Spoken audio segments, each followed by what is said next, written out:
بسم اللہ الرحمن الرحیم۔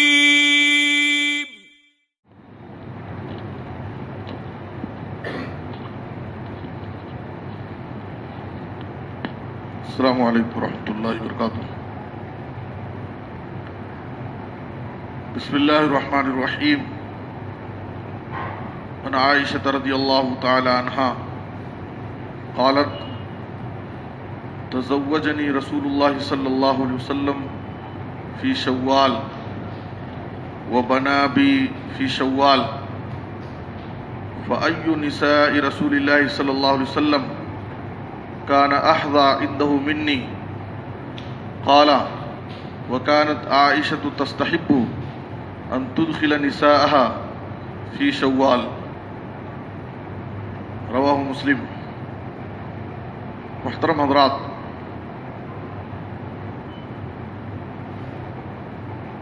آج کے درس میں آپ کے سامنے ماہ شوال کی چند خصوصیات بیان کیے جائیں گے۔ شوال کا مہینہ یہ ہجری کیلنڈر کے اعتبار سے 10واں مہینہ ہے،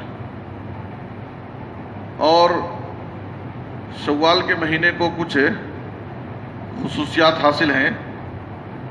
سب سے پہلی خصوصیت یہ ہے کہ شوال کی پہلی تاریخ کو عید الفطر منائی جاتی ہے۔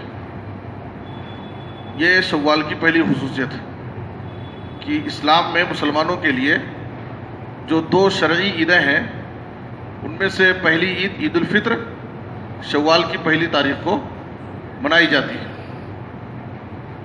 دوسری خصوصیت شوال کے مہینے کی یہ ہے کہ حج کے جو مقررہ مہینے ہیں، اشہر حج، تو حج کے مہینوں میں سے ایک مہینہ شوال بھی ہے۔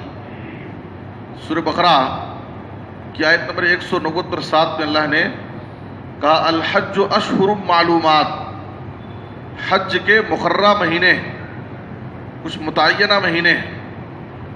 وہ مقررہ مہینے کون سے ہیں؟ اس کی وضاحت نبی صلی اللہ علیہ وسلم نے حدیث میں بیان کی ہے۔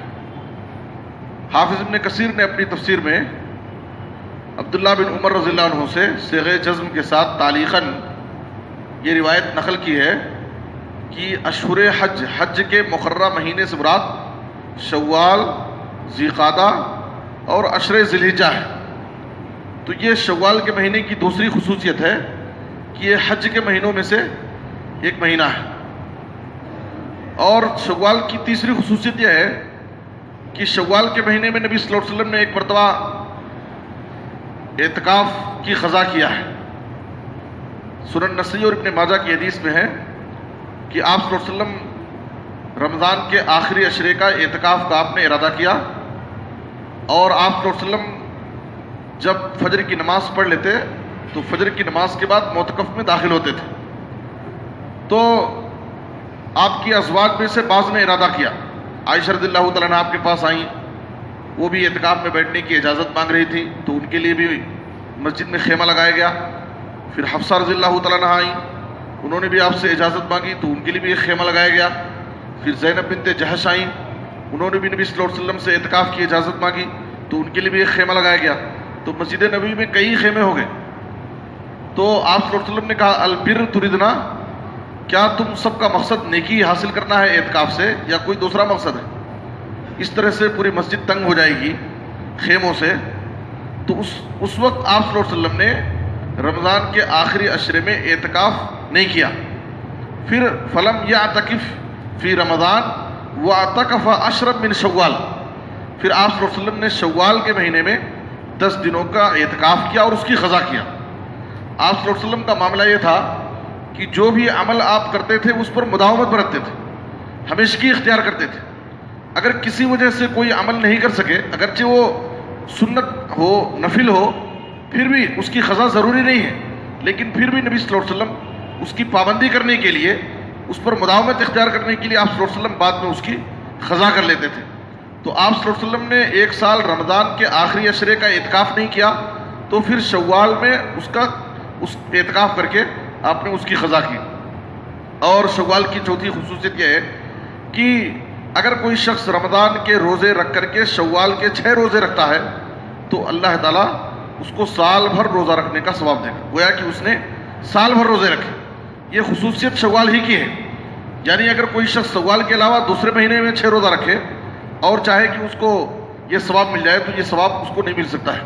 صحیح مسلم کی حدیث میں آپ صلی اللہ علیہ وسلم نے کہا من صام رمضان ثم اتبعہ ستا من شوال کان کصیام الدہر، جس نے رمضان کے روزے رکھے پھر اس کے ساتھ شوال کے 6 روزے رکھے تو گویا کہ اس نے سال بھر روزہ رکھا۔ شوال کی ایک 5ویں خصوصیت یہ ہے کہ شوال کے مہینے میں علماء کرام نے شادی کرنے کو اور رخصتی کو مستحب قرار دیا ہے، کہ شوال کے مہینے میں شادی کرنا مستحب ہے۔ عائشہ رضی اللہ تعالیٰ عنہ کہتی ہیں، صحیح مسلم کی حدیث ہے کہ رسول اللہ صلی اللہ علیہ وسلم نے مجھ سے شادی کی شوال کے مہینے میں اور میری رخصتی بھی شوال کے مہینے میں ہوئی۔ پھر کہتی ہیں کہ آپ صلی اللہ علیہ وسلم کی بیویوں میں کون آپ صلی اللہ علیہ وسلم کے نزدیک مجھ سے زیادہ محبوب اور پیاری ہے، مجھ سے زیادہ خوش نصیب اور سعادت مند ہے، مجھ سے زیادہ نصیبے والی ہے۔ اس لیے کہ یہ کہہ کر کے عائشہ رضی اللہ تعالیٰ عنہ زمانے جاہلیت کے ان لوگوں کی تردید کر رہی تھی جو لوگ شوال کے مہینے میں شادی کرنے کو منحوس سمجھتے تھے اور وہ بدشگونی اور نحوست دیتے تھے۔ شوال کے لفظ سے، شوال کے معنی ہوتا ہے الرفع والازالہ، ایک معنی ہے اس کا رفع کرنا، زائل کرنا۔ تو وہ یہ سمجھتے تھے کہ اگر کوئی شخص شوال کے مہینے میں شادی کرتا ہے تو گویا اللہ تعالیٰ ان دونوں میاں بیوی کے درمیان سے محبت کو زائل کر دیتا، اٹھا لیتا ہے اور اس رشتے میں خیر و برکت نہیں ہوتی ہے۔ یہ جاہلیت کا عقیدہ تھا۔ تو عائشہ رضی اللہ تعالیٰ عنہ نے اس عقیدے کی تردید کرتے ہوئے کہا کہ میری شادی بھی شوال کے مہینے میں ہوئی، رخصتی بھی شوال کے مہینے میں ہوئی، آخر رسول اللہ صلی اللہ علیہ وسلم کی بیویوں میں مجھ سے زیادہ سعادت مند خوش نصیب والی کون ہو سکتی ہے؟ اس کے بعد عائشہ رضی اللہ تعالیٰ عنہ وکانت عائشہ تستحب، وہ اس بات کو پسند کرتی تھی، مستحب سمجھتی تھی کہ اپنی قوم کے عورتوں کو شوال کے مہینے میں رخصتی کرائیں، اس لیے کہ انہوں نے شوال کے مہینے میں ان کی شادی ہونے اور رخصتی کی وجہ سے جو انہوں نے اپنی شادی میں خیر و برکت دیکھی، تو اس لیے وہ اس بات کو پسند کرتی تھی کہ اپنی قوم کی عورتوں کی رخصتی شوال کے مہینے میں ہی کرائیں۔ اسی لیے اس حدیث کو لے کر کے محدثین نے اپنی کتابوں میں باقاعدہ اس پر باب قائم کیا ہے۔ صحیح مسلم میں کتاب النکاح میں باب ہے استحباب التزوج والتزویج فی شوال، شوال کے مہینے میں شادی کرنا، رخصتی کرنا یہ مستحب ہے۔ امام ترمذی نے ترمذی میں ابواب النکاح میں باقاعدہ باب قائم کیا ہے، باب ما جاء فی الاوقات التي یستحب فیہا النکاح، وہ اوقات جن اوقات میں نکاح کرنا مستحب ہے ان میں سے شوال کا مہینہ ہے۔ امام نووی رحمۃ اللہ علیہ اس حدیث کو بیان کرنے کے بعد شرح نووی میں لکھتے ہیں فیہ استحباب التزویج والتزوج والدخول فی الشوال وقد نص اصحابنا علی استحبابی۔ امام نووی کہتے ہیں کہ شوال کے مہینے میں شادی کرنا، رخصتی کرانا، شب زفاف منانا یہ سب مستحب ہے اور ہمارے علماء نے اس کے استحباب کی باقاعدہ صراحت کی ہے۔ تو اس لیے شوال کے مہینے کے تعلق سے جو سماج اور معاشرے میں یہ غلط فہمی پائی جاتی ہے، بدعقیدگی پائی جاتی ہے کہ اس مہینے میں شادی نہیں کرنا خیر و برکت سے خالی ہوتی ہے اور منحوس مہینہ ہے، یہ سب صحیح نہیں ہے۔ لیکن سماج اور معاشرے میں جو مہینے منحوس سمجھے جاتے ہیں غلط عقائد کی وجہ سے، غلط نظریے رکھنے والے، یہ بڑی حقیقت اور سچائی یہ ہے کہ ہم میں سے بہت سارے لوگ بھی اس مہینے میں یا ان مہینوں میں شادی کرنے کو یا کسی قسم کی تقریب منعقد کرنے کو بھی وہ اپنے لیے ایک غلط سمجھتے ہیں۔